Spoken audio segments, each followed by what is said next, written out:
Filipino, one-third of the Filipino, one-third of the Filipino depends on our natural resources.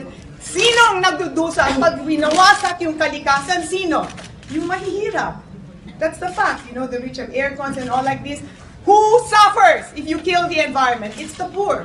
And whose duty is it to protect our people? It's the government. And when you make decisions based on business interests, you have shirked your responsibility. You have lost the moral ascendancy to rule the government because to you, business and money is more important than the welfare of our people. So take it to that.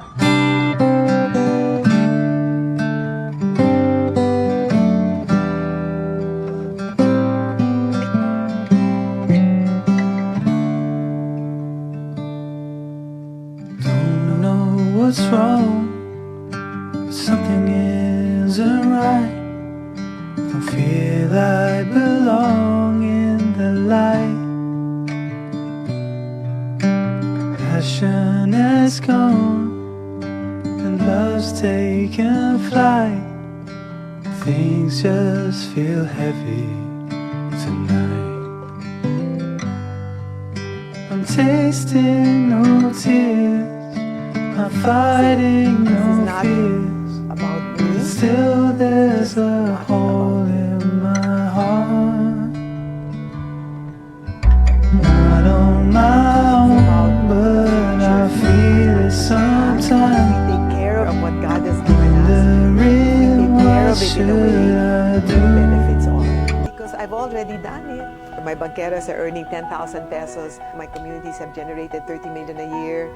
It must start with love. And then from love, we need to love enough to do.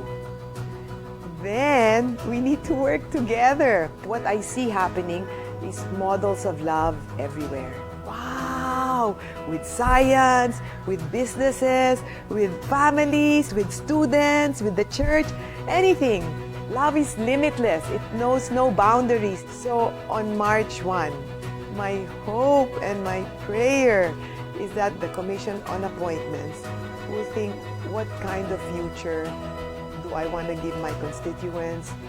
What kind of future do I want to give the Filipino? I'm telling you, with love in my heart, we're going to see a much better country. We will. And I pray and I hope, with love in their hearts and with a commitment to integrity, to truth, to service, and the common good, the esteemed members of the Commission on Appointments will manifest their love in the right decision.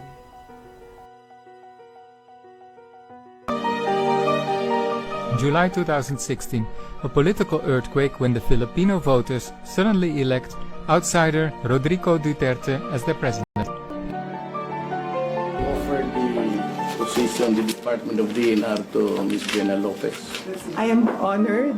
It's a surprise when he appoints Gina Lopez as the Secretary of Environment and Nature. I have no doubt in my mind, like zero doubt, that we can get our country out of poverty, like zero doubt. We're 7,000 islands, and in almost all the 7,000 islands is biodiversity like no other. We have the greatest endemicity per unit area in the entire planet. The center of marine biodiversity is in the Philippines. It becomes our gift to the planet. After a year in refugee camps, the Lumats can finally return to their homes. I wanted them to return to their homes, and I wanted to create a peace zone. It's always a business interest coming over, and then the military being used by the business interest. Everything that has to be done keeping the Philippine Constitution at heart, which says in no uncertain terms, in many, many areas of the Philippine Constitution, that social justice and common good is the way to go.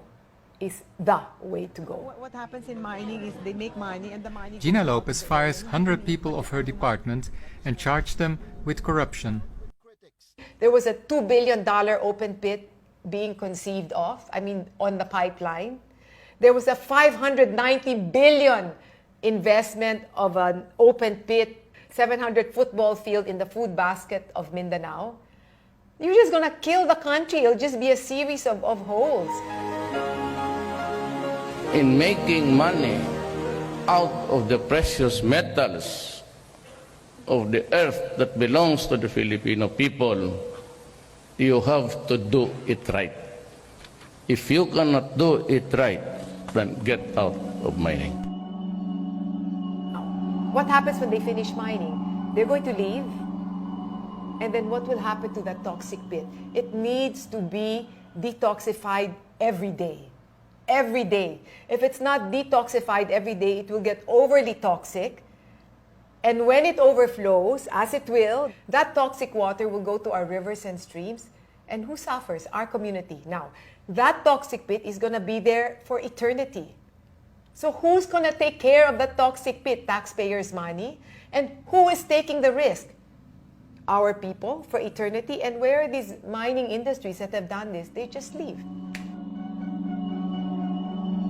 The legacy mines in Basay, the toxicity there is 500 times more than the maximum. 500 times more. And the mining there stopped, it was for copper, the mining there stopped in 1982. And I stand there in front of 100, 150 people like that. And they're just, in the Philippine language, they say dead mice. Just nothing, just catatonic, nothing. And then I freak out as I'm saying, you know, the mining stopped here in 1982. So these people were born into this situation. So they will never question it. Because as far as they know, that's the world they know. And so they have accepted that as a reality that they were born into. The ones who remember that there used to be fish in the sea and we could have rice before.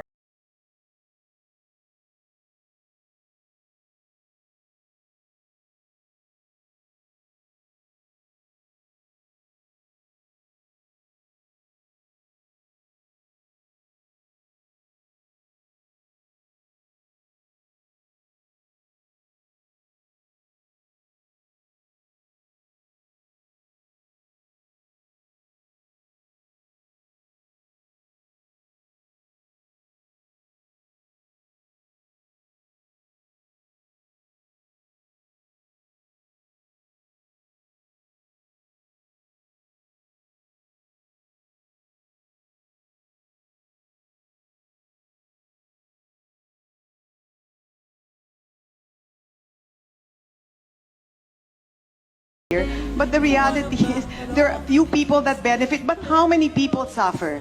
Like here, no? Because when you take away the trees, that silt will be carried by the rain and it will go down the river, and that's a siltation pond. Then it's going to overflow, and that's what happens. I took these pictures myself. That's a siltation pond that overflowed. Okay, sorry, Mr. Chairman, but that's your mine. This is the Hinatuan Mining Corporation, you know. Or your brother's mine. Sir, you better tell him to behave, no? Because, sir, you know, they've been mining this for 20 years, and the mountain was really big, and the mountain got small, and that's not legal at all. You've totally killed the mountain. I mean, I can tell your brother, he totally killed the mountain. I mean, there are many congressmen there who themselves have mining interests in Congress, but why the head of Commission on Appointments? I mean, why is a mining congressman heading the Commission of Appointments? How did that ever happen to be? To tell the truth, the whole truth, and nothing but the truth in this proceeding, so help me God. I do. The political resistance in the Senate is growing and her opponents are powerful. Environment Chief Gina Lopez's confirmation hearing was far from smooth sailing as she faced her critics at the Senate Wednesday and made her case for social justice and the public good. I mean, I've only been in DNR for the past 8 months, so it seems strange that I will be accused of doing something which was not even within my time. Meanwhile, Dr. Carlo Arcilia, a professor at the UP National Institute of Geological Sciences, objected to Lopez's plan to ban open-pit mining and quarrying. The group also alleged Lopez did not follow due process in her decision to close down 23 mining companies and cancel the contract of 75 others. Recent events have shown that we are dealing with someone who does not believe in the Constitution's mandate for the state to undertake the exploration and utilization of natural resources. They dare talk about the Philippine Constitution? I mean, they should look at themselves at what they've done. And these are the people that rule the country when they question me for an hour and a half because I want to give money to the farmers. Why didn't they ever question that time when the farmers' constitutional rights to a clean and healthy environment have been violated for for decades? Why didn't they ever question that before? And now, because I'm telling the mining companies to pay the farmers, I'm being questioned. And that's key to my confirmation. I mean, what disgustedness is this? It was a long 8 hours for DNR Secretary Gina Lopez as she faced oppositors on the second and final day of her confirmation hearing. One of them, the Chamber of Mines of the Philippines. Lopez also asserts she has to correct the seemingly unfair sharing of income generated by mining. The problem with the mining company is 82% of the net income goes to them, and 95% of the revenue that they get goes out of the local economy. So you can begin to wonder why in the areas where there's mining, poverty exists.